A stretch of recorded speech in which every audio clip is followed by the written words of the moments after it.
الله الرحمن الرحيم.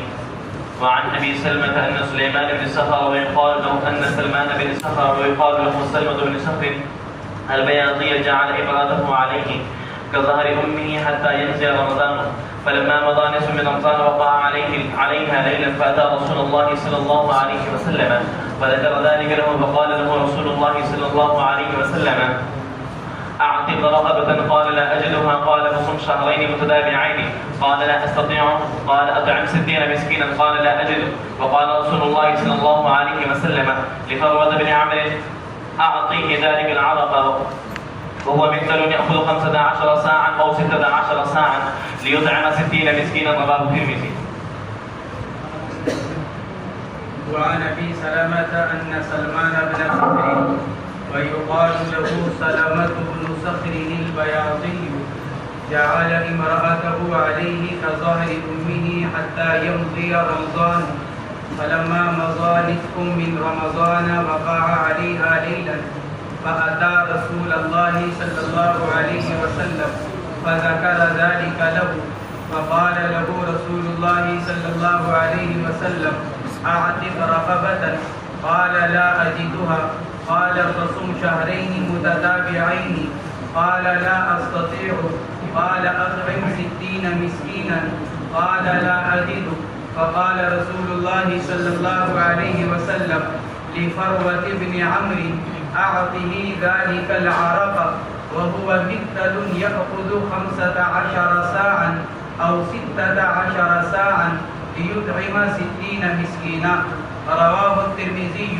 وروى أبو داود وابن ماجة والدارمي عن سليمان بن يسار عن سلمة بن سخر نحوه قال كنت امرأ أصيب من النساء ما لا يصيب غيري، وفي روايتهما أعني أبا داود والدارمي فأطعم وسقا من تمر بين 60 مسكينا. باب چل رہا ہے باب المطلقۃ ثلاثا، اس عورت کے بارے میں کہ جس کو 3 طلاق دے دی گئی ہوں. ہم نے بتلایا تھا کہ مصنف علیہ الرحمہ نے اس باب کے اندر زہار اور ایلا کی روایتوں کو اور لعان کی روایتوں کو بھی بیان فرمایا. پچھلی روایت ایلا کے مسئلے سے متعلق تھی، یہ روایات زہار سے متعلق ہے. ایلا اور زہار، لعان کا باب اگلا آ رہا ہے. ایلا کے بارے میں بیان فرمایا اور یہ روایات زہار کے بارے میں. زہار کسے کہتے ہیں؟ زہار ماخوذ ہے زہرن سے. زہرن کے معنی آتے ہیں پیٹھ کے.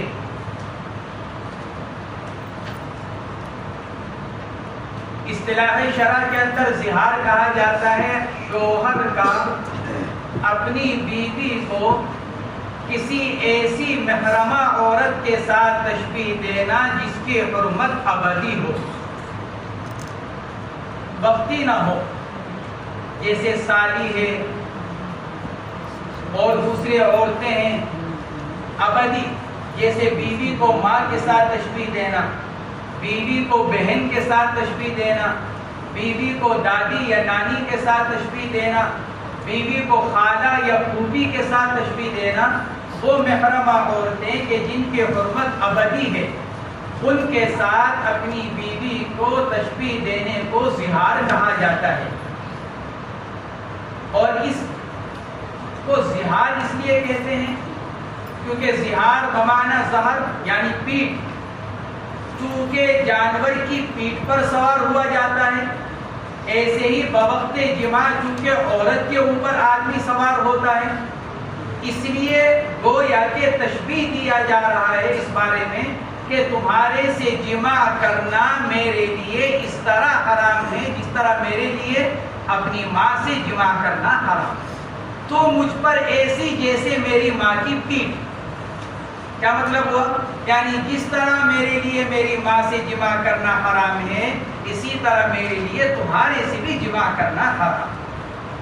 تو ظہر یہ کنایا ہے گویا کہ جماع کرنے سے، ازدواجی تعلق کے قائم کرنے سے. حضرات جمہور علماء کے نزدیک زہار صرف اپنی بیوی سے ہو سکتا ہے.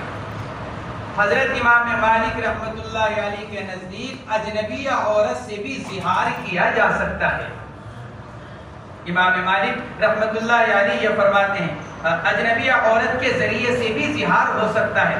حضرات جمہور علماء تو یہ فرماتے ہیں کہ اپنی محرمہ عورت کے ذریعے سے زہار ہوگا، تو مجھ پر ایسی جیسے میری ماں، تو مجھ پر ایسی جیسے میری بہن۔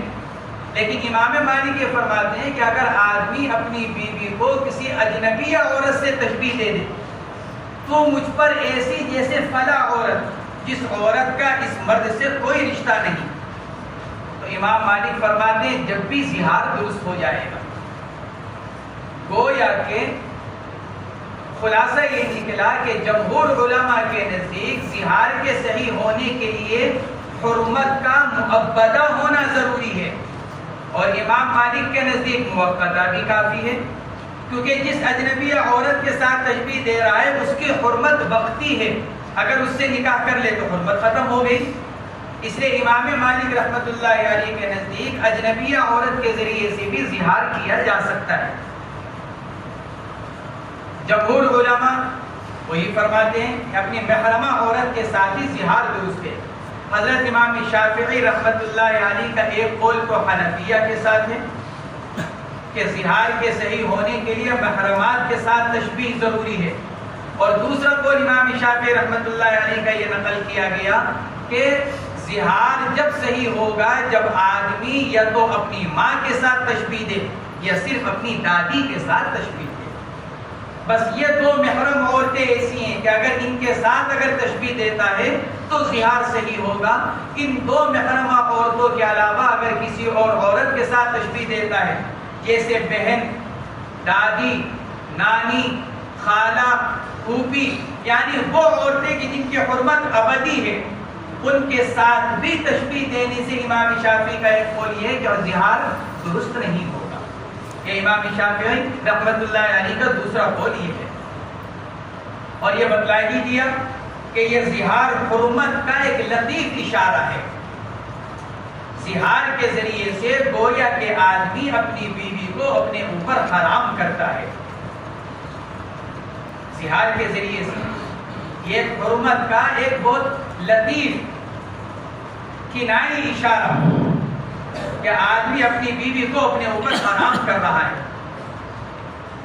زمانہ جاہلیت میں زہار کے ذریعے سے جو حرمت ثابت ہوتی تھی وہ حرمت مؤبدہ ہوتی تھی۔ اسلام آنے سے پہلے بھی زہار تھا، لوگ کیا کرتے تھے اپنی بیویوں کے ساتھ، وہ حرمت مؤبدہ سمجھی جاتی، ہمیشہ کے لیے حرمت۔ پھر اس کے بعد میاں بیوی کا ساتھ رہنا جائز نہیں ہوتا تھا۔ پھر اسلام آیا، احکامات کا نزول ہوا، حضرات صحابہ اکرام کے واقعات پیش آنے شروع ہوئے، اللہ رب العزت نے صحابہ اکرام کی جماعت کو قبول فرمایا اپنے احکامات کے نزول کے لیے۔ صحابہ اکرام سے واقعات پیش آئے اور ان کے مطابق اللہ نے پھر احکامات نازل فرمائے ہمارے اور آپ کے لیے اور قیامت تک آنے والی امت کے لیے۔ تو واقعہ پیش آیا حضرت اوس ابن ثابت اور حضرت خولہ بنت ثعلبہ رضی اللہ تعالی عنہما کے درمیان۔ اوس ابن ثابت حضرت عبادہ ابن ثابت کے بھائی ہیں، حضرت عبادہ مشہور صحابی ہیں، عبادہ ابن ثابت، حضرت اوس ان کے بھائی ہیں۔ ان کی اہلیہ حضرت خولہ بنت ثعلبہ رضی اللہ تعالی عنہ، دونوں میاں بیوی تھے۔ ایک دن ان کی اہلیہ محترمہ نماز پڑھ رہی تھی، نماز پڑھتے ہوئے حضرت اوس ابن ثابت رضی اللہ تعالی عنہ کو جماع کی شہوت پیدا ہوئی۔ نماز سے فارغ ہو جانے کے بعد انہوں نے اپنی اہلیہ کو بلایا اپنی حاجت پوری کرنے کے لیے، انہوں نے آنے سے انکار کر دیا۔ اس پر حضرت اوس ابن ثابت رضی اللہ تعالی عنہ نے زہار کر دیا کہ آج سے تو ایسی جیسے میری ماں۔ اس کے بعد پریشان ہوئے کیونکہ یہ تو حرمت محبدہ تھی اس زمانے کے اعتبار سے۔ حضرت خولہ بنت ثعلبہ رضی اللہ تعالی عنہ بھی بڑی پریشان ہوئی، اللہ کے نبی علیہ السلام کی خدمت میں پہنچی، پورا واقعہ عرض کیا۔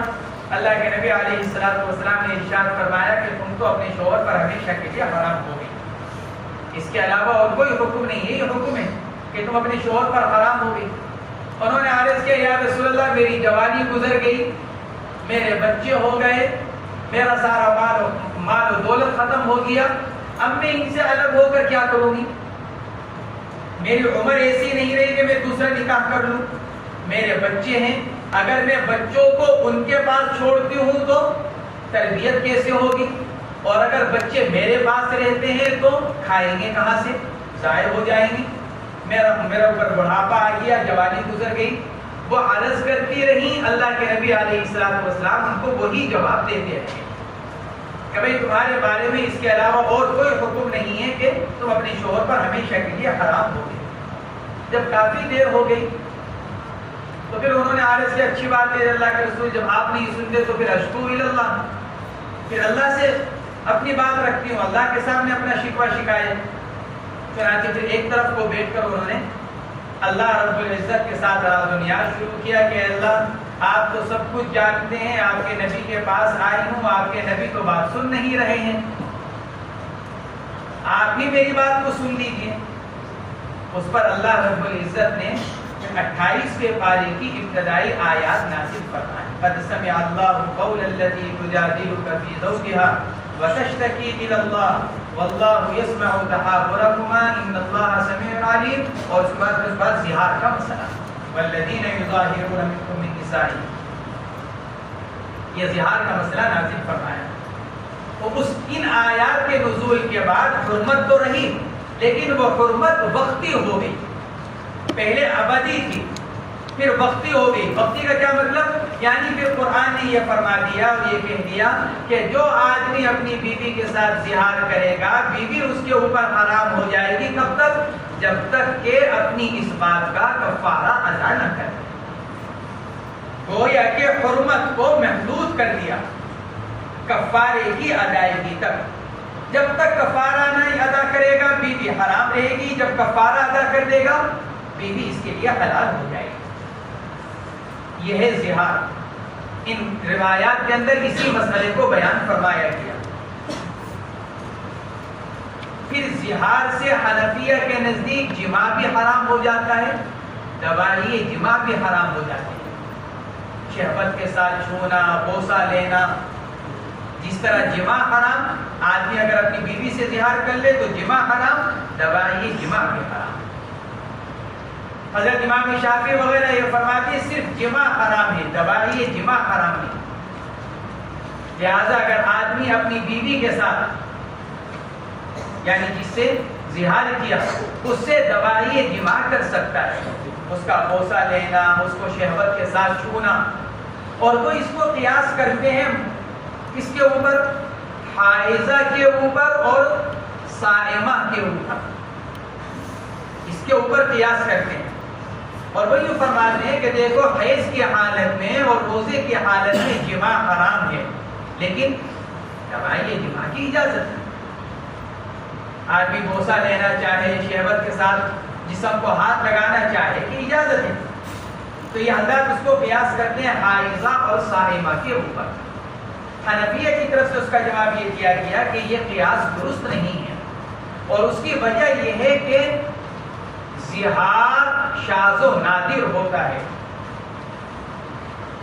حیض ہر مہینے کا معاملہ ہے اور روزہ ہر سال کا معاملہ ہے، یعنی جس کا وجود بکثرت پایا جاتا ہے۔ اب اگر وہاں پر دوائی جماع کو بھی حرام قرار دے دیا جائے تو یقینی طور پر حرج لازم آئے گا۔ اس حرج سے بچنے کے لیے صائمہ اور حائضہ سے دوائی جماع کو جائز قرار دیا گیا، اور جس عورت سے زہار کر لیا گیا ہو، چونکہ وہ بالکل شاذ و نادر، ہزاروں میں سے کوئی ایک اپنی بیوی کے ساتھ زہار کرتا ہے اور پھر زندگی میں ایک ہی بار کرتا ہے اگر کرتا بھی ہے، اس لیے اگر وہاں دوائی جماع کو بھی حرام قرار دے دیا جائے تو اس سے کوئی حرج اور کوئی تنقید لازم نہیں آتی۔ اس لیے حضرات حنفیہ جماع کے ساتھ دوائی جماع کی بھی حرمت کے قائل، حضرت امام شافعی اور امام احمد وغیرہ یہ حضرات جواز کے قائل کہ دوائی جماع جائز ہے، دوائی جماع ناجائز نہیں۔ پھر زہار کی دو قسمیں ہیں، مؤبدہ موقتہ۔ محبت آدمی مطلق کے، تم میرے اوپر ایسی جیسے میری ماں کی پیٹھ، یہ اظہار محبت، اس میں کوئی وقت کی تحدید نہیں، یہ تو بالاتفاق درست ہو جائے گا، بیوی حرام ہو جائے گی، اس میں کسی کا کوئی اختلاف نہیں۔ دوسرا ہے اظہار موقتہ، تم 1 مہینے کے لیے مجھ پر ایسی جیسی میری ماں، تم 1 ہفتے کے لیے میرے اوپر، تم 15 دن کے لیے، تم 2 مہینے کے لیے، یہ اظہار موقتہ۔ اس کا کیا حکم ہے؟ حضرات حنفیہ اظہار کے بھی درست ہونے کے قائل ہیں کہ اگر شوہر اظہار موقتہ کرتا ہے، یعنی وقت متعین کر دیتا ہے وقت کی تعیین کے ساتھ، تو حنفیہ کے نزدیک اظہار موقتہ بھی درست ہے۔ یہی امام احمد ابن حنبل کا مذہب ہے۔ حضرت امام مالک رحمۃ اللہ علیہ سے نقل کیا گیا، وہ یہ فرماتے ہیں کہ توقیت کا کوئی اعتبار نہیں ہے، توقیت کا کوئی اعتبار نہیں، وہ جو اظہار ہوگا وہ ابدی ہوگا۔ یوں کہا کہ 1 مہینے کے لیے تم میرے اوپر حرام، امام مالک فرماتے ہیں بیوی حرام ہو جائے گی کب تک کے لیے؟ جب تک کفارہ نہیں دے گا، صرف 1 مہینہ نہیں، توقیت باطل ہو جائے گی، اظہار درست ہو جائے گا۔ یہ امام مالک رحمۃ اللہ علیہ فرماتے ہیں۔ حضرت امام شافعی رحمۃ اللہ علیہ کے دونوں قول ہیں، ایک حنفیہ حنابلہ کے ساتھ، دوسرا حضرات مالکیہ کے ساتھ۔ پہلی جو روایت ہے یہ حنفیہ اور حنابلہ کی دلیل ہے اظہار موقتہ کے صحیح ہونے کی، اس لیے کہ حضرت سلمہ ابن صخر نے رمضان کے مہینے کا اظہار کیا تھا، کظہر امہ حتی یمضی رمضان، یوں کہا تھا اپنی بیوی سے جب تک رمضان ہے، جب تک تم میرے اوپر میری ماں کی طرح حرام۔ اس سے استدلال کیا ہے حضرات حنفیہ اور حضرات حنابلہ۔ آدمی اگر اپنی بیوی سے اظہار کر لے تو پھر کفارہ واجب ہوتا ہے، جب تک کفارہ نہیں دے گا بیوی حرام رہے گی۔ کفارہ کیا ہے؟ قرآن نے خود اس کو بیان فرمایا، اس حدیث پاک کے اندر بھی بیان کیا جا رہا ہے، اور جمہور علماء اسی ترتیب کے ضروری ہونے کے قائل۔ پہلے نمبر پر غلام کا آزاد کرنا، اگر غلام آزاد کرنے کی استطاعت نہیں ہے تو پھر روزے رکھنا، اور اگر اس کی بھی استطاعت نہیں ہے تو پھر مسکین کو کھانا کھلانا۔ یہ ترتیب ہے کفارے کی ادائیگی کے اندر۔ پہلے نمبر پر غلام آزاد کرنا، غلام کے آزاد کرنے میں کیا مطلق غلام آزاد کر دینا کافی ہے یا غلام کا مسلمان ہونا ضروری ہے؟ اس میں اختلاف ہوا۔ جمہور علماء غلام کے مومن ہونے کے قائل اور شرط لگاتے ہیں، حنفیہ مطلق غلام کے کافر ہو جانے کے قائل ہیں۔ اگر آدمی اپنی بیوی سے اظہار کر لے اور اس کو کفارہ ادا کرنا ہو اور اس کے پاس ایک غلام موجود ہے کافر غیر ایمان والا، حنفیہ کے نزدیک اس کا آزاد کر دینا کافی ہے، جمہور علماء کے نزدیک کافی نہیں ہے، بلکہ غلام کا مسلمان ہونا شرط ہے حضرات جمہور علماء کے نزدیک۔ حضرات جمہور علماء یہ فرماتے ہیں کہ قرآن و حدیث میں مطلق متعدد کفارات کو بیان کیا گیا۔ کفارہ ظہار ہے، کفارہ یمین ہے، کفارہ قتل ہے،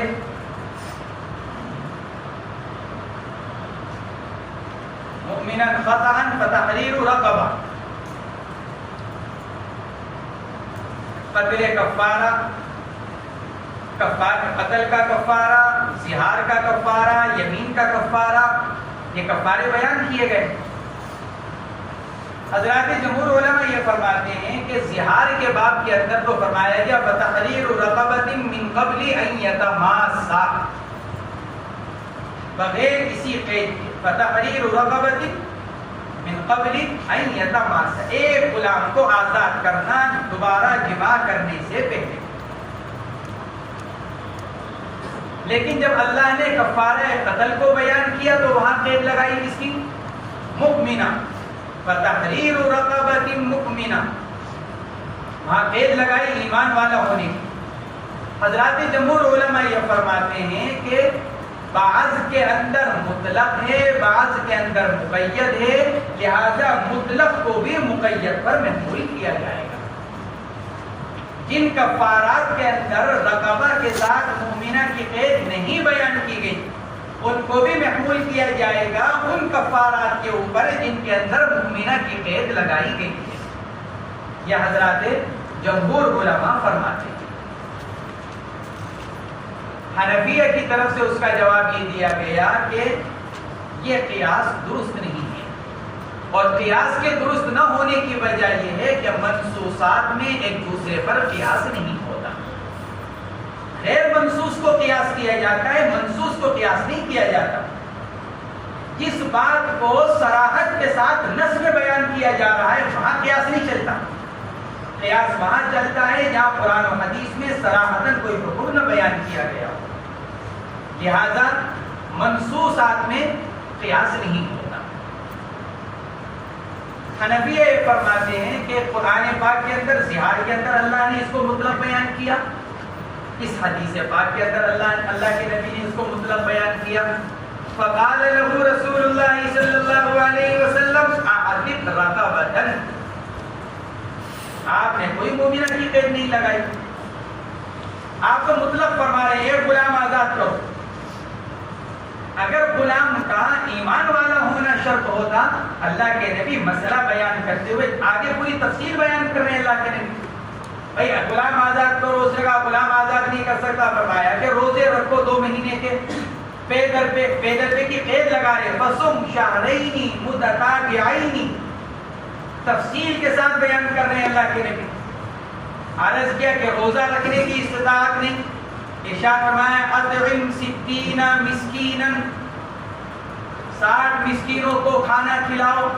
اللہ کے نبی جب اتنی تفصیل کے ساتھ کفارے کو بیان فرما رہے ہیں، حنفیہ فرماتے ہیں اگر غلام کا مومن ہونا شرط ہوتا اللہ کے نبی اس کو بھی بیان فرما دیں۔ محل اور موقع بیان میں اس کو بیان نہ کرنا یہ اشارہ کر رہا ہے کہ غلام کے آزاد کرنے میں اور تحریر رقبہ میں مومنہ ہونا شرط نہیں ہے۔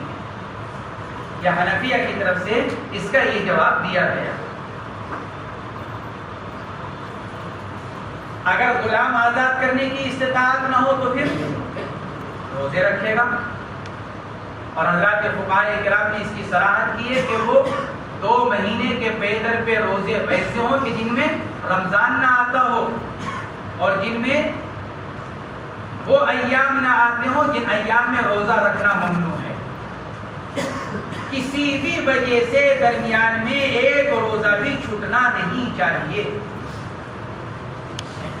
فقہاء یہ فرماتے ہیں کہ اگر کسی آدمی نے 59 روزے رکھا اور 60واں روزہ نہیں رکھ سکا، اثر نو 60 روزے رکھنے پڑیں گے۔ فصم شہرین متتابعین، قرآن بھی بیان کر رہا ہے اس کو۔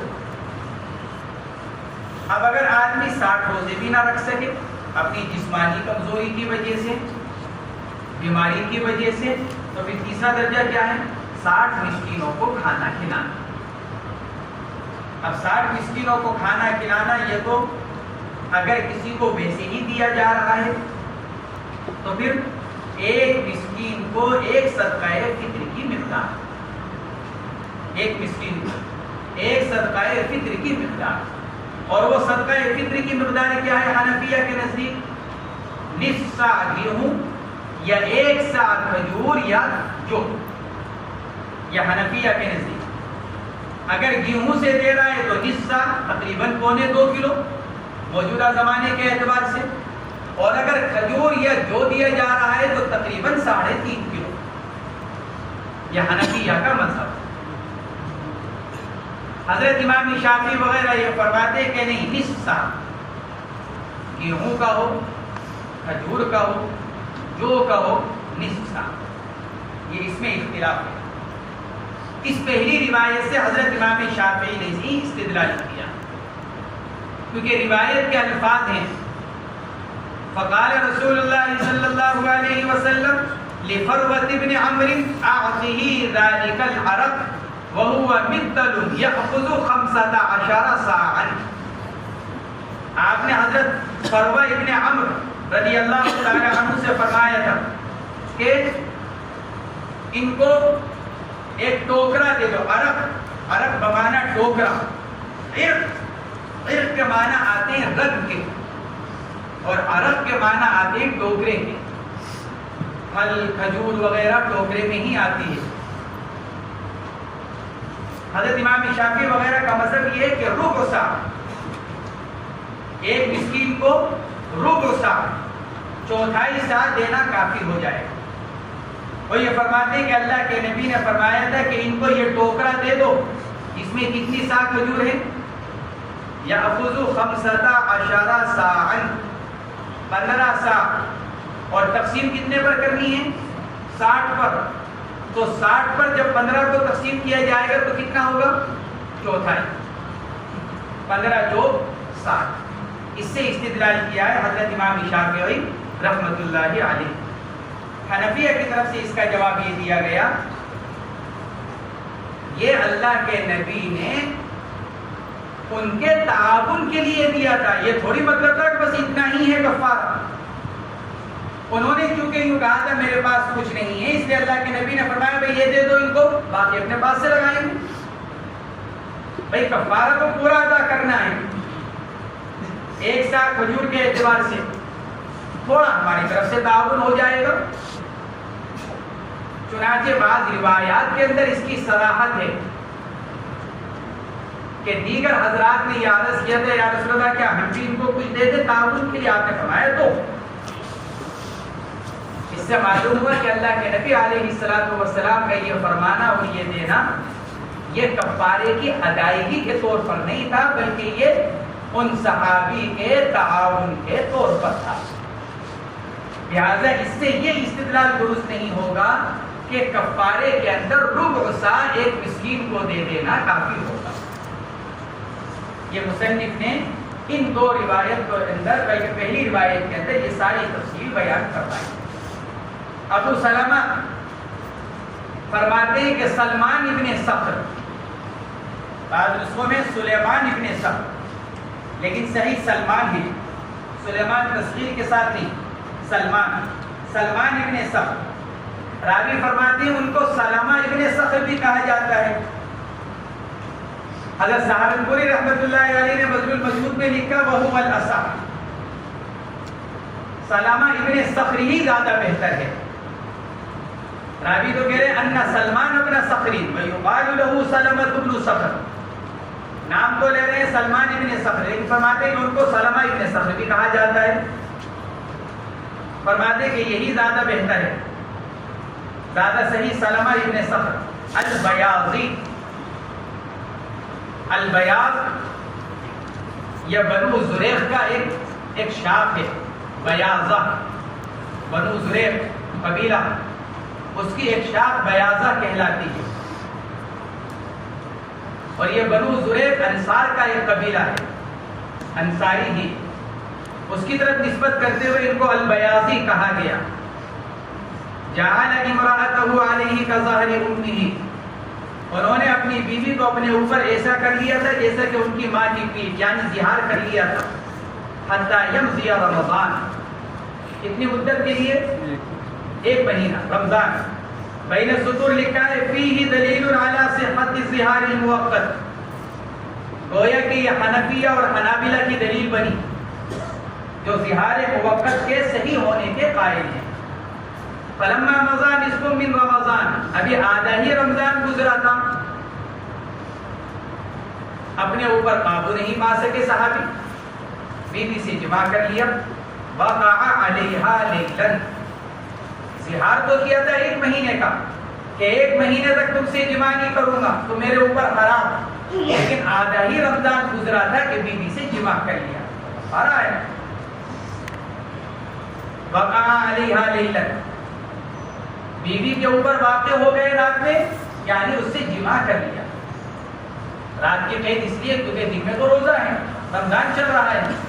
فأتى رسول اللہ صلی اللہ علیہ وسلم، حضور پاک علیہ السلام کی خدمت میں آئے. فذکر ذلک له، پورا واقعہ بیان فرمایا. آپ علیہ السلام نے ارشاد فرمایا ایک غلام آزاد کرو.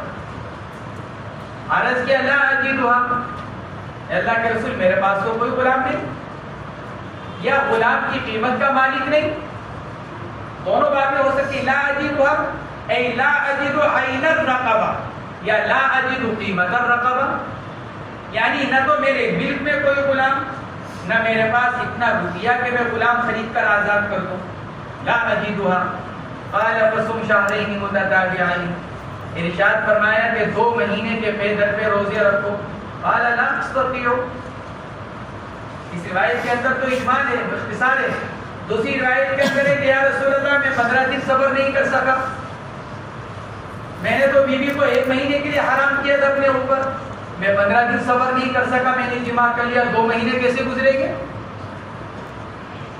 کیونکہ کفارے کے دوران جماع کرنے کی اجازت نہیں،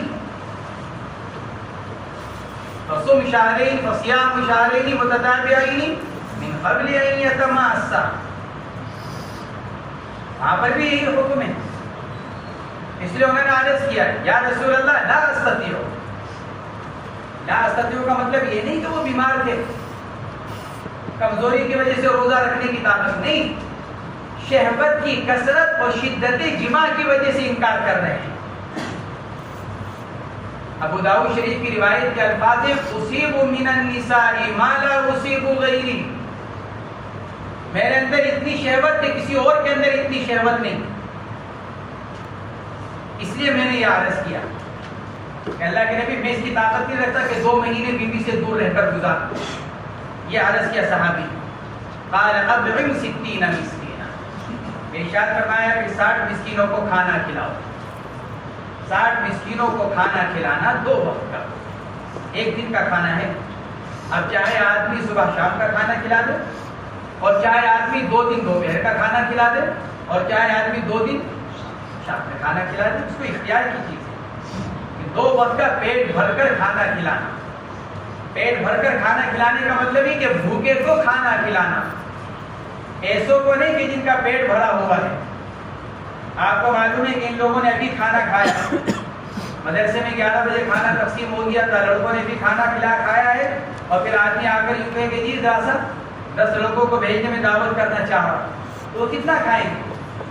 اس کا کوئی خرچ نہیں ہوگا، فقہاء نے قید لگائی ہے بھوک کی حالت میں، ایسے 60 مسکینوں کو کھانا کھلانا جو جنہوں نے کھانا نہ کھا رکھا ہو، پیٹ بھر کر کھانا کھلانا۔ اطعم 60 مسکینا، 60 مسکینوں کو کھانا کھلاؤ، قال لا اجد، عرض کیا یا رسول اللہ میرے پاس کھلانے کو کچھ نہیں۔ حضرات صحابہ کرام کے عام طور سے گھر کے حالات ایسے ہی ہوا کرتے، قال لا اجد، اللہ کے نبی کچھ نہیں ہے، کہاں سے کھلاؤں 60 مسکینوں کو؟ فقال رسول اللہ صلی اللہ علیہ وسلم لفروہ ابن عمرو، آپ نے حضرت فروہ ابن عمرو انصاری بدر میں شریک ہوئے، غزوہ بدر کے بعد کے جو غزوات ہیں ان میں بھی ان کی شرکت رہی، آپ نے ان سے ارشاد فرمایا اعطہ ذلک العرب، فروہ ان کو یہ ٹوکرا دے دو، عرب جو ٹوکرا رکھا ہوا تھا کھجوریں ہوں گی اس کے اندر، وہو مکتل، فرماتے ہیں وہ ایک کیا ہے؟ پیمانہ، مکتل ایک پیمانہ جس کے اندر 15 یا 16 سا کھجور آ جاتی ہے، یأخذ 15 ساعا او 16 ساعا، 15-16 سا جس کے اندر سما جائے، وہ اتنا بڑا ٹوکرا اور پیمانہ تھا، لیطعم 60 مسکینا، تاکہ کیا کریں گے؟ تاکہ یہ 60 مسکینوں کو کھانا کھلا دیں۔ یہ اللہ کے نبی علیہ السلام نے ان سے ارشاد فرمایا۔ اس سے استدلال کیا حضرت امام شافعی رحمۃ اللہ علیہ نے کہ ربع سا ایک مسکین کو دیا جائے گا، لیکن حنفیہ کی طرف سے اس کا جواب یہ دیا گیا کہ یہی روایت آگے بھی آ رہی ہے، وروى ابو داود وابن ماجہ والدارمی عن سلیمان بن یسار عن سلمہ بن صخر، سلیمان ابن یسار کہتے ہیں اور نقل کرتے ہیں سلمہ ابن صخر سے، سلمہ ابن صخر وہی صحابی جن کے بارے میں اوپر کہا گیا کہ سلمان ابن صخر یا سلمہ ابن صخر، وہی یہی روایت نقل کرتے ہیں سلیمان ابن یسار، اور ساتھ ساتھ یہ بھی نقل کرتے ہیں کنت امرأن اصیب من النساء ما لا یصیب غیرہ، یعنی اپنی شہوت اور اپنی طاقت اور قوت کو بیان کر رہے ہیں کہ اس سے صبر نہیں ہوتا تھا، اس لیے میں نے عرض کیا تھا روزے کے بارے میں کہ میں روزہ نہیں رکھ سکوں گا۔ فرماتے ہیں اور ابو داؤد اور دارمی کی روایتوں کے علاوہ دیگر روایتوں کے اندر، یعنی ابن ماجہ وغیرہ کی روایت کے اندر آپ نے ارشاد فرمایا فَأَطْعِمْ وَسَقًا مِّن تَمَرٍ بَيْنَ سِتِّينَ مِسْكِينًا، آپ نے فرمایا تھا کہ لے جاؤ اور ایک وسق کھجور سے 60 مسکینوں کو کھلاؤ، اور وسق 60 سا کو کہتے ہیں۔ وسق کی مقدار کتنی؟ 60 سا۔ حنفیہ نے اوپر کی روایت کا جواب یہی دیا۔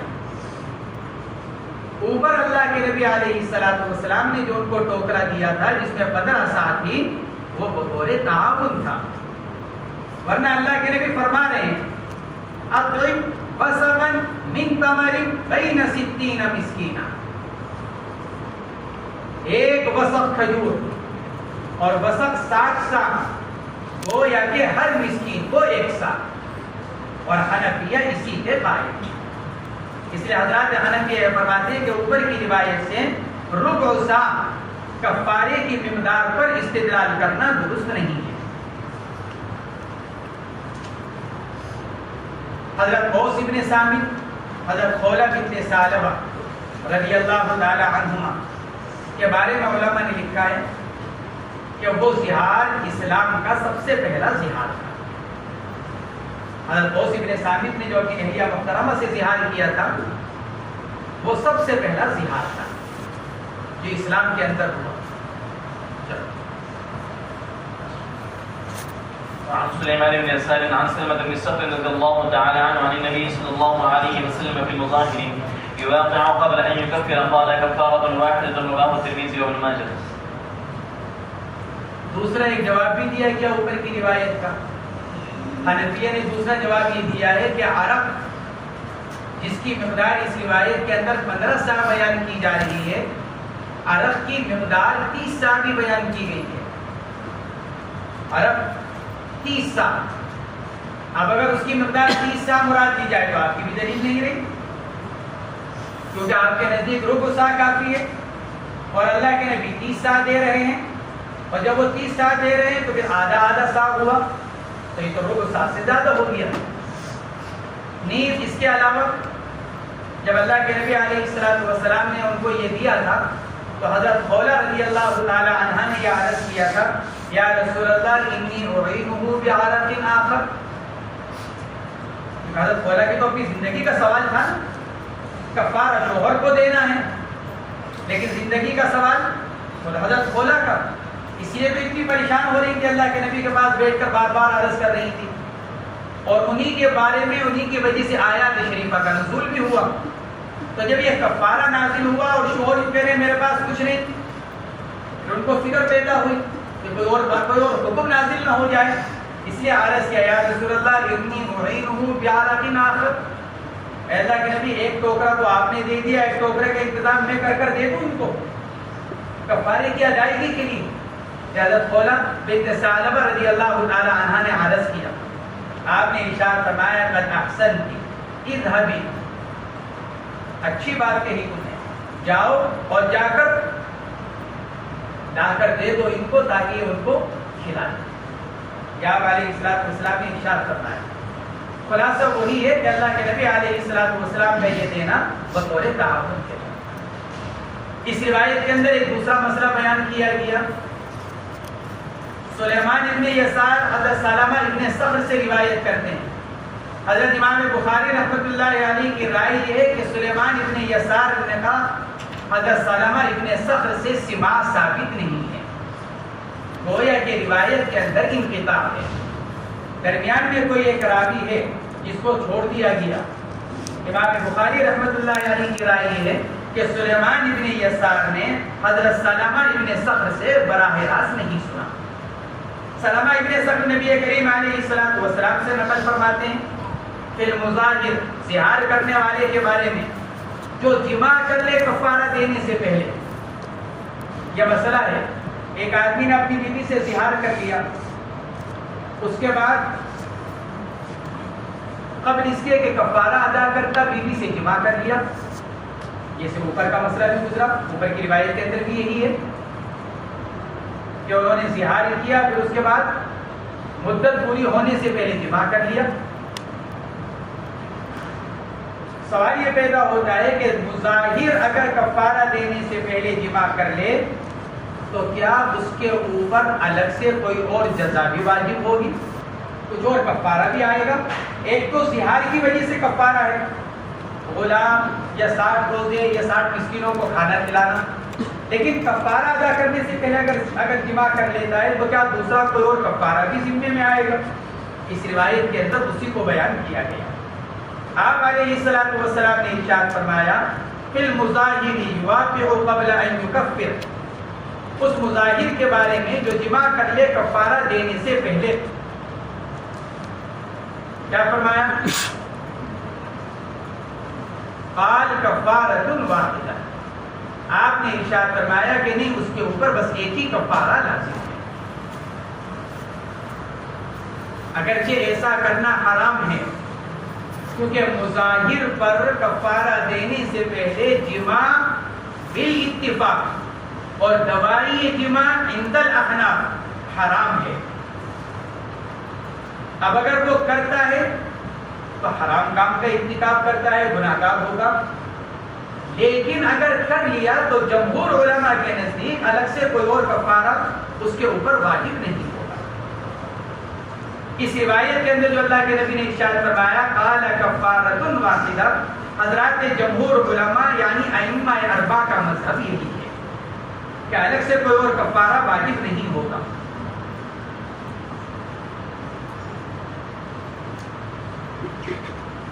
بعض حضرات یہ فرماتے ہیں کہ اس کے اوپر 2 کفارے واجب ہوں گے، ایک تو زہار کی وجہ سے اور دوسرا وقت سے پہلے جماع کرنے کی وجہ سے. جماع کا وقت تھا کفارے کی ادائیگی کے بعد، اس نے جماع کر لیا کفارہ ادا کرنے سے پہلے، اللہ نے فرماتے ہیں کہ اس کے اوپر 2 کفارے واجب ہوں. تابعین میں سے ابن شہاب زہری،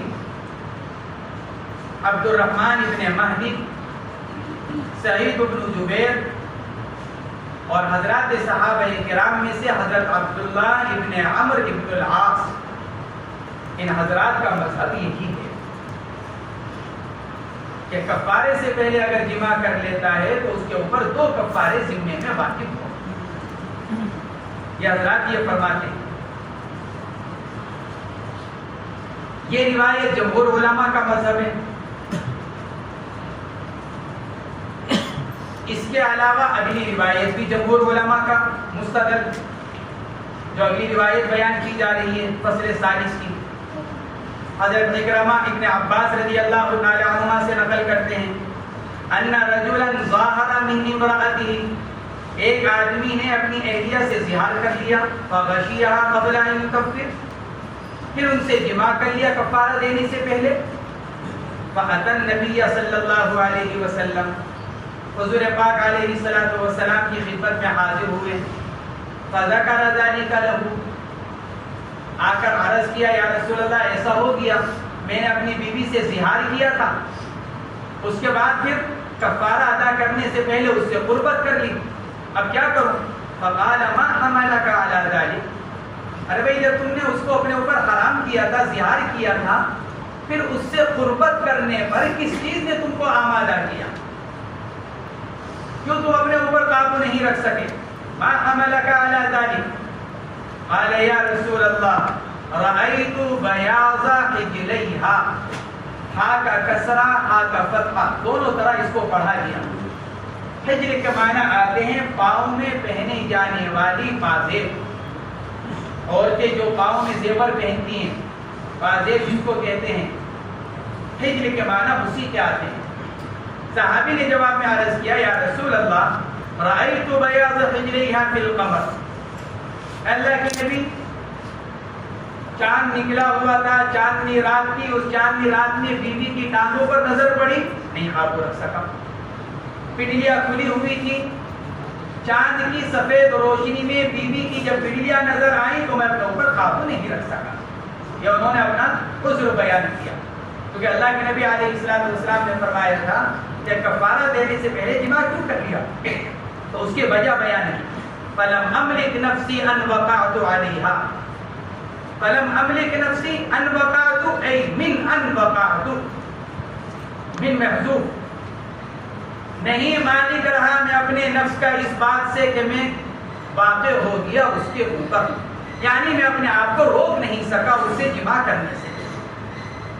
نہیں مالک رہا میں اپنے نفس کا, یعنی نہیں قابو رکھ سکا میں اپنے اوپر اس سے جماع کرنے سے, رک نہیں سکا.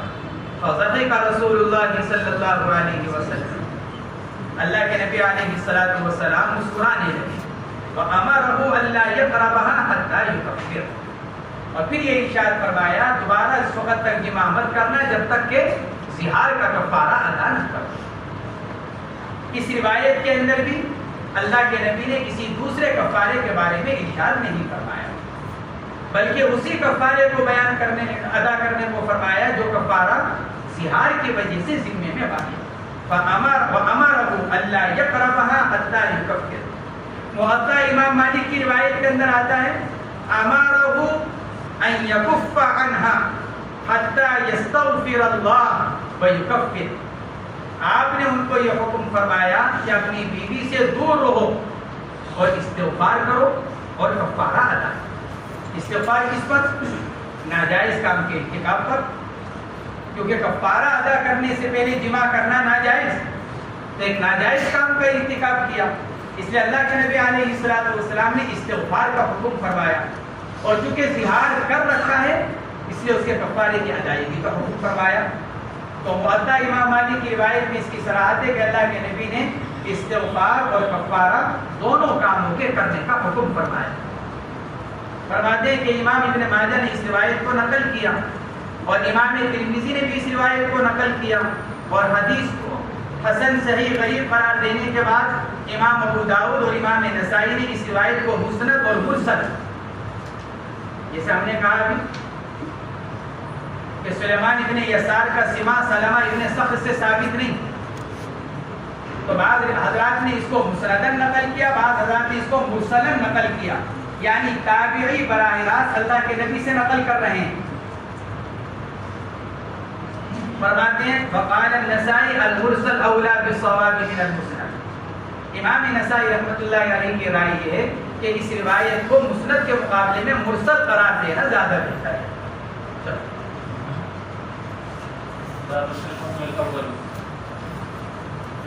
عن معاذ بن الحكم رضي الله تعالى عنه قال أتيت رسول الله صلى الله عليه وسلم فقلت يا رسول الله إن جارية كانت لي ترعى غنما لي فجئتها وقد فقدت شاة من الغنم فسألتها عنها فقالت أكلها الذئب فأسفت عليها وكنت من بني آدم فلطمت وجهها وعلي رقبة أفأعتقها فقال لها رسول الله صلى الله عليه وسلم أين الله؟ فقالت في السماء. فقال من أنا؟ فقالت أنت رسول الله. فقال رسول الله صلى الله عليه وسلم أعتقها. رواه مالك. وفي رواية مسلم قالت كانت لي جارية ترعى غنما لي قبل أحد والجوانية فاطلعت ذات يوم فإذا الذئب قد ذهب بشاة من غنمنا وأنا رجل من بني آدم آسف كما يأسفون لكن صككتها صكة فأتيت رسول الله صلى الله عليه وسلم فعظم ذلك عليا. قلت يا رسول الله أفلا أعتقها؟ قال ائتيني بها. فأتيته بها فقال لها أين الله؟ قالت في السماء. قال من أنا؟ قالت أنت رسول الله. قال أعتقها فإنها مؤمنة. باب, یہ ماں قبل کے باب کا تتمہ ہے, مستقل کوئی باب نہیں, اس لیے اس کے اوپر کوئی عنوان نہیں ہے. ماں قبل کے باب کا تتمہ, اور اس میں دو روایتیں بیان کی گئی. ایک روایت بیان کی گئی رواہ مالک, پھر وفی روایت مسلم قال كانت لي جارية ترعى غنما لي قبل أحد والجوانية. یہ دو روایتیں بیان کی گئی ہیں, اور ان دو حدیثوں کے ذکر سے مقصود یہ بیان کرنا ہے مصنف علیہ الرحمہ کا کہ اعتاق رقبہ میں مؤمنہ ہونا شرط ہے، جیسا کہ حضرات امام شافعی وغیرہ فرماتے ہیں۔ مسئلہ تو اوپر بیان کر دیا۔ حنفیہ کے نزدیک اعتاق رقبہ میں ایمان شرط نہیں، شافعیہ وغیرہ کے نزدیک اس کا مؤمنہ ہونا شرط ہے۔ مسئلہ تو اوپر آ گیا۔ ان دو روایتوں سے مصنف نے اسی پر استدلال کیا، کیونکہ مصنف شافعی المسلک ہیں اور حضرت امام شافعی رحمۃ اللہ علیہ کا مذہب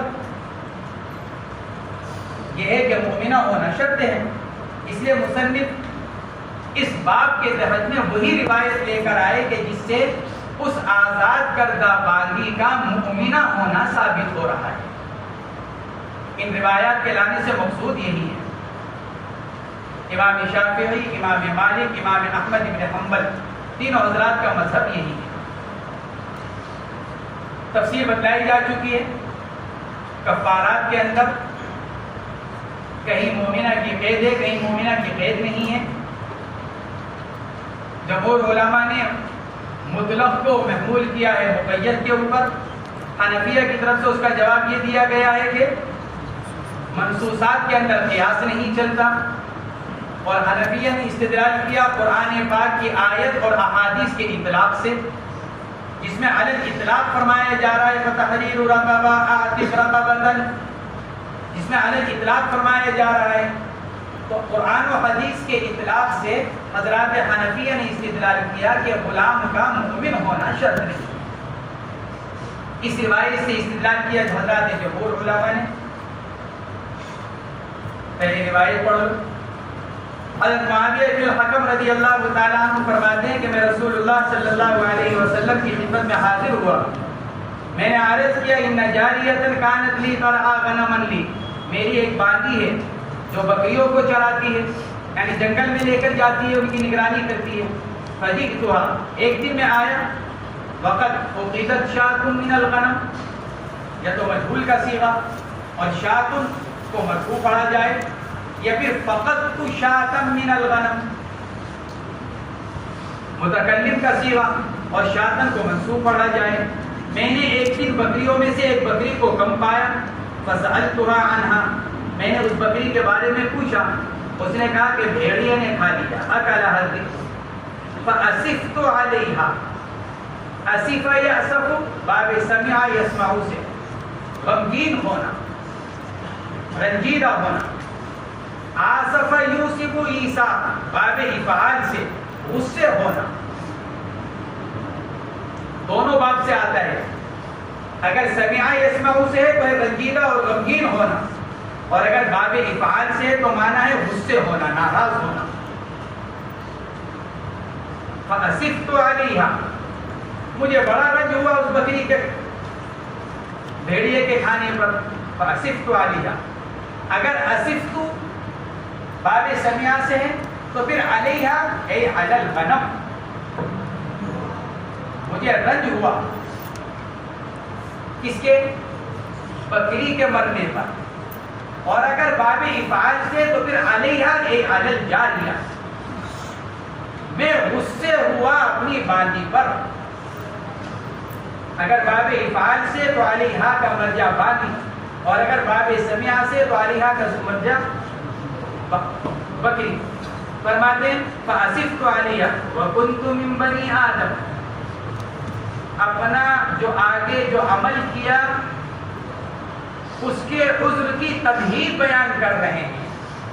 وکنت من بنی آدم، حضرت آپ تو جانتے ہیں میں ایک انسان ہوں، یعنی میرے اندر غصے کا مادہ ہے، جذبہ ہے۔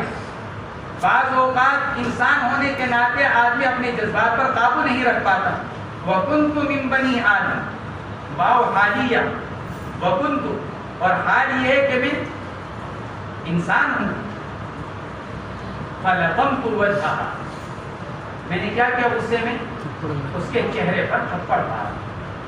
فَلَطَمْتُ وَجْهَهَا وَعَلَيَّ رَقَبَةٌ، حضرت میرے اوپر ویسے بھی ایک کفارے کی ادائیگی ہے پہلے سے، اس کا بھی خیال ہو رہا ہے کہ میں نے اس کو تھپڑ مارا، اور ایک کفارہ میرے اوپر پہلے سے چلا آ رہا ہے۔ أَفَأُرْهِقُهَا، سوال ان کا یہ تھا کہ اگر میں اس وقت اس باندی کو آزاد کر دوں تو ایک تو اس تھپڑ کی بھی تلافی ہو جائے گی، اور دوسرے وہ جو میرے اوپر کفارہ چلا آ رہا ہے کیا وہ بھی ادا ہو جائے گا؟ یہ تھا ان کا مقصد۔ افأرقها، کیا میں اس باندھی کو آزاد کر دوں؟ فقال رسول اللہ صلی اللہ علیہ وسلم، فقال لها رسول اللہ صلی اللہ علیہ وسلم این اللہ۔ اگلی روایت کے اندر آ رہا ہے آپ نے فرمایا کہ پہلے اس کو میرے پاس لاؤ باندھی۔ باندھی جب آئی پھر آپ نے اس سے سوال کیا این اللہ، ارے بھائی بتلاؤ تو ذرا اللہ کہاں ہے؟ فقالت فی السماء، عرض کیا آسمانوں۔ فقال من انا، میں کون؟ فقال انت رسول اللہ، عرض کیا آپ اللہ کے رسول ہیں۔ فقال رسول اللہ صلی اللہ علیہ وسلم عاتقہ، آپ نے ان سے ارشاد فرمایا حضرت معاویہ سے اس کو آزاد کر دو، کیونکہ معلوم ہو گیا یہ کون ہے؟ مومنہ، موحدہ ہے یہ، لہٰذا اس کو آزاد کر دو، گویا کہ تمہارا کفارہ ادا ہو جائے گا۔ رواہ مالک، فرماتے ہیں مسلم شریف کی روایت ہے کانت لی جاریۃ ترعی غنما لی قبل احد بالجوانیہ، جوانیہ احد کے شمال کا جو علاقہ ہے وہ کہلاتا ہے جبل احد، مدینہ منورہ میں مشہور پہاڑ ہے۔ حضور پاک علیہ الصلوۃ والسلام کو اس پہاڑ سے خاص تعلق، فرماتے تھے ھذا جبل احد یحبنا ونحبہ، یہ بہت پہاڑ ہے، ہم اس سے محبت کرتے ہیں، یہ ہم سے محبت کرتا ہے، یہ فرمایا تو اس پہاڑ کے بارے میں۔ تو جوانیہ واو کی تشدید، یہ احد کے شمال کا جو علاقہ ہے وہ جوانیہ کہلاتا ہے۔ گویا کے راوی یہ کہتے ہیں کہ میری وہ بکریاں، میری باندھی احد پہاڑ کی طرف چرایا کرتی تھی جو ادھر کا علاقہ تھا۔ فطلعت ذات یوم، ایک دن اچانک میں وہاں پہنچ گیا اپنی بکریوں کو دیکھنے کے لیے کہ باندھی کس طرح چلاتی ہے۔ فإذا الذئب قد ذهب بشاة من غنمنا، دیکھا کہ ایک بھیڑیا میری ایک بکری کو لے کر جا چکا ہے۔ وہی سوال کیا، اس سے پوچھا، پتا چلا کہ بھیڑیا ایک بکری کو لے کر چلا گیا۔ وأنا رجل من بني آدم آصف كما يصفون، میں بھی انسان ہوں، مجھ کو بھی رنج ہوتا ہے یا مجھ کو بھی غصہ آتا ہے جیسا کہ لوگوں کو غصہ آتا ہے انسان ہونے کے ناطے۔ تو یہ تو وہی باب سمیعہ سے مجھے افسوس ہوا، غم ہوا، یا مجھ کو غصہ آیا۔ لیکن سقطتها سکتا، لیکن استدراک کے لیے حضرت غصہ تو بہت آیا، جی تو یوں چاہا کہ بہت ماروں، لیکن ایک ہی تھپڑ پر اکتفا ہے۔ یہ ہے لیکن کا مطلب، غصہ تو بہت آیا، یعنی اتنا غصہ کہ جی چاہا کہ اس کو خوب پٹائی کروں، ولیکن سقطتها سکتا، لیکن میں نے کیا کیا حضرت بس ایک تھپڑ مارنے پر اکتفا کیا، یہ لیکن استدراک کے لیے۔ لیکن سقطتها سکتا، چہرے پر مارنا۔ فأتیت رسول اللہ صلی اللہ علیہ وسلم، فرماتے ہیں میں نے ایک تھپڑ مارا، اس کے چہرے پر تھپڑ مارنا، پھر میں آیا اللہ کے رسول صلی اللہ علیہ وسلم کے پاس، فعظم ذلک، جب میں نے آ کر عرض کیا تو اللہ کے نبی علیہ السلام نے اس بات کو بڑا سمجھا۔ ارے بھائی تم نے باندھی کے تھپڑ مارا، چہرے پر مارا، آپ نے اس بات کو ذرا ناگوار، بڑا بھاری سمجھا میرے اس فعل کو، آپ نے اس کو دہرایا، تو مجھے خیال ہوا کہ میرے سے بڑی غلطی ہو گئی۔ فعظم ذلک علی، قلت یا رسول اللہ افلا اعتقها، عرض کیا یا رسول اللہ کہ آپ نے اس باندھی کو آزاد نہ کر دوں؟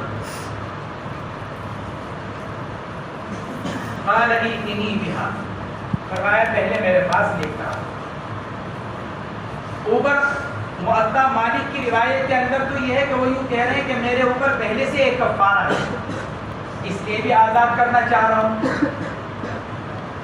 اس روایت سے، مسلم شریف کی اس روایت سے معلوم ہوتا ہے کہ نہیں، ان کا آزاد کرنے کی وجہ صرف تھپڑ مارنا، دونوں میں تو تضاد ہوا، یعنی اس وقت تھپڑ مارنے سے جو احساس پیدا ہوا ہے اس احساس کی وجہ سے باندھی کو آزاد کرنا چاہ رہے ہیں، اور اوپر کی روایت سے معلوم ہو رہا ہے کہ کفارے کی وجہ سے آزاد کرنا چاہ رہے ہیں۔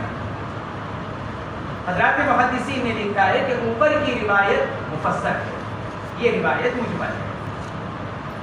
کفارہ بھی ہوگا اس کا احساس ہو رہا ہے. چنانچہ اوپر کی روایت میں تفصیل بیان کر دی کہ یہ احساس بھی ہو رہا ہے اور چونکہ پہلے سے کفارہ واجب ہے لہٰذا میں یہ چاہتا ہوں کہ میں اس باندھی کو آزاد کر دوں تاکہ میرا کفارہ بھی ادا ہو جائے اور تھوڑی سی اس کی دل جوئی بھی ہو جائے جو میرے تھپڑ مارنے کی وجہ سے اس کو تکلیف پہنچی. قال ائتنی بہا، ارشاد فرمایا کہ اس کو میرے پاس لے کر آؤ. ائتنی بہا، لاؤ اس کو میرے پاس. فاتیتہ بہا، فرماتے میں جا کر باندھی کو اللہ کے نبی علیہ الصلوۃ والسلام کی خدمت میں لایا. فقال لها این اللہ، ارشاد فرمایا کہ اللہ کہاں ہے؟ عرض کیا آسمان میں. قال من انا، ارشاد فرمایا میں کون؟ قالت انت رسول اللہ، عرض کیا آپ اللہ کے رسول ہیں. ارشاد فرمایا اعتقها فانها مؤمنۃ. اس سے استدلال کیا کس نے؟ حضرات ائمہ ثلاثہ، امام شافعی، امام مالک، امام احمد، کہ کفارے میں صرف مومنہ کو آزاد کیا جائے گا، غیر مومن کو کفارے میں آزاد کرنا کافی نہیں ہوگا. حنفیہ نے کہا حضرت صحابی صرف اتنا ہی تو کہہ رہے ہیں وعلیہ کفارۃ، میرے اوپر پہلے سے ایک کفارہ ہے. آپ پہلے اس بات کو تو ثابت کرو کہ وہ کفارہ زہار کا. ممکن ہے کفارہ قتل ہو، جہاں ہم بھی اس کے قائل ہیں کہ رقبہ کا مومنہ ہونا شرط ہے. پہلے آپ اس بات کو ثابت کیجئے کہ علیہ کفارۃ سے کفارہ زہار ہوتا ہے، جب جا کر آپ کا استدلال کام ہوگا. اور یہ بات کسی حدیث میں ثابت نہیں تو پھر آپ کا اس پر یہ استدلال کر لینا کیسے درست ہوا کہ کفارہ زہار میں غلام کو آزاد کرنے کے لیے اس کا مومن ہونا شرط ہے. اور دوسرا جواب حنفیہ کی طرف سے یہ دیا گیا اللہ کے نبی علیہ الصلوۃ والسلام نے اولویت پر عمل فرمایا. ہمارے نزدیک بھی غلام کا مومن ہونا افضل ہے. ہم یوں نہیں کہتے کہ بھائی غیر مومن کو ہی کرنا ضروری ہے، مومن آزاد نہیں ہو سکتا. غیر مومن کو بھی آزاد کیا جا سکتا ہے، مومن کا آزاد کرنا افضل ہے.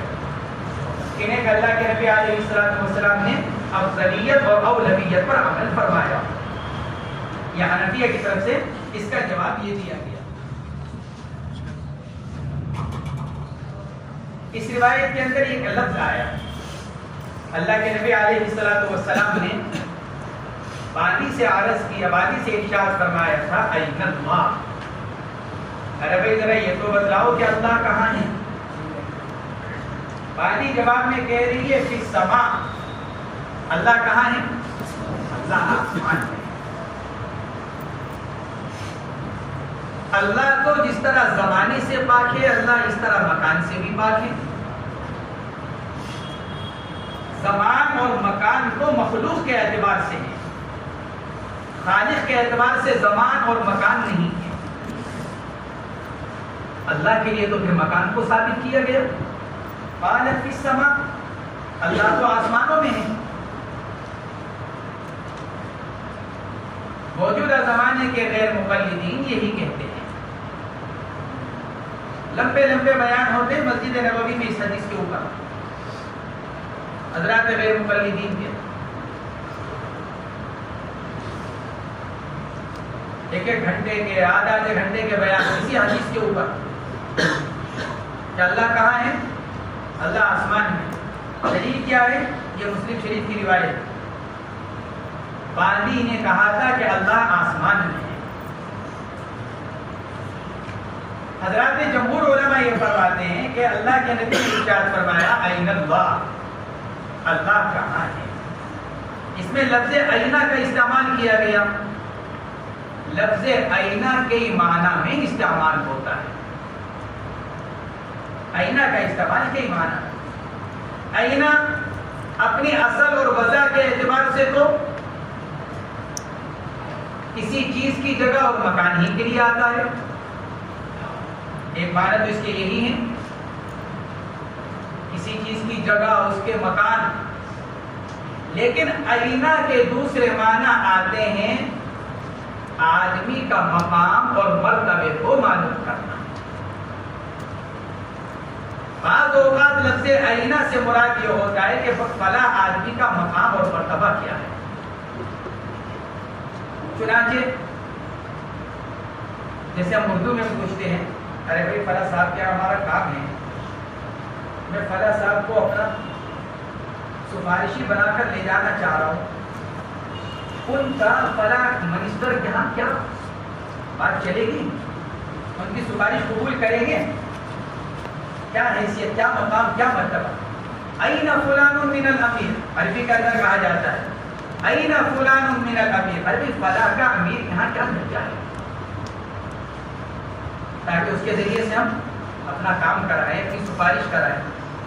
تو بعض اوقات آئینہ کہیں کے لیے آتا ہے مرتبے کو معلوم کرنے کے کہ کیا مقام اور کیا مرتبہ ہے. حضور پاک علیہ الصلوۃ والسلام نے جب باندی سے یہ ارشاد فرمایا کہ این اللہ,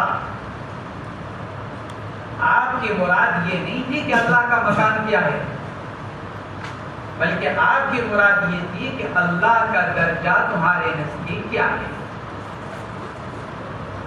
اللہ کیا حیثیت رکھتا ہے تمہارے نزدیک. اس نے جواب میں کہا فی السما, سما بمانا علو, اللہ کا درجہ میرے نزدیک سب سے اونچا ہے, اللہ سے اونچا درجہ کسی کا نہیں. جس سے سوال کیا جا رہا ہے وہ کون ہے؟ باندی, جس کے پاس علم نہیں ہے, جس کی تربیت نہیں ہوئی ہے, جس کی ساری زندگی اپنے آقا کی خدمت کرتے ہوئے گزر گئی ہے. اس لیے سوال اسی کے ذہن کے مطابق فرمایا گیا. فرمایا گیا کہ لوگوں سے جب بات کرو تو ان کے عقل کے مطابق, یہ نہیں ایک عام آدمی کے سامنے آسمان کی بات کی جا رہی ہو, تمہاری آدھی بات کو سمجھے گا اور جتنی سمجھے گا پھر اس میں بھی آدھی غلط نقل کرے گا, کیونکہ اس کی سمجھ سے اوپر کی بات تم نے کہی.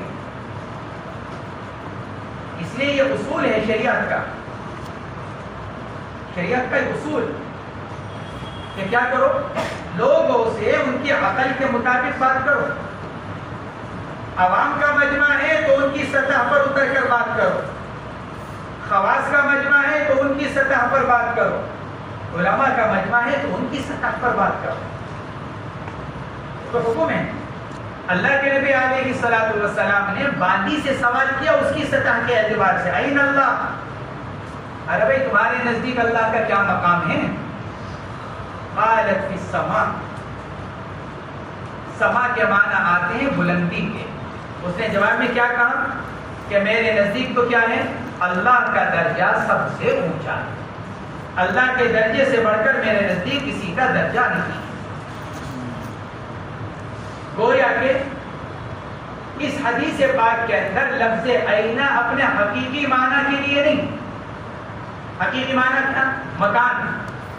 تو لفظ آئینہ اپنے حقیقی معنی میں استعمال نہیں ہو رہا ہے, بلکہ یہاں لفظ آئینہ کو استعمال کیا گیا ہے کہیں کے لیے, اس دوسرے معنی کے لیے, یعنی یہ معلوم کرنے کے لیے کہ اللہ کا مقام اور مرتبہ تمہارے نزدیک کیا ہے.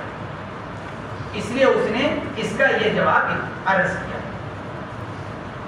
باندی کے لیے یہی سوال آسان تھا, اور باندی کے اسی جواب سے اللہ کے نبی علیہ الصلوۃ والسلام نے اس کو موحدہ سمجھ لیا. بعض حضرات یہ فرماتے ہیں کہ باندی نے جو جواب دیا تھا کہ اللہ السما, کہ اللہ آسمان میں ہے, حضور پاک علیہ الصلوۃ والسلام کے سوال کا مقصد یہ تھا کہ بتلاؤ ذرا اللہ کا حکم کہاں جاری ہے, اللہ کا حکم کہاں سے چلتا ہے. تو اس نے جواب میں یہ عرض کیا کہ اللہ کا حکم, اللہ کی بادشاہت آسمانوں سے. یہ مطلب نہیں کہ اللہ رب العزت آسمان کے اوپر ہے, کیونکہ یہ عقائد میں سے ہے کہ اللہ زمان سے بھی پاک, اللہ مکان سے بھی پاک. اسی لیے حضرات علماء کرام نے اللہ رب العزت کے لیے جو صفات آئی ہیں ان کی تعبیر کی.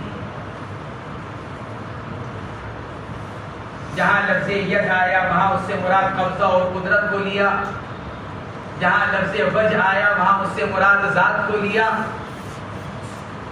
اور اگر ید سے مراد ید ہی لیا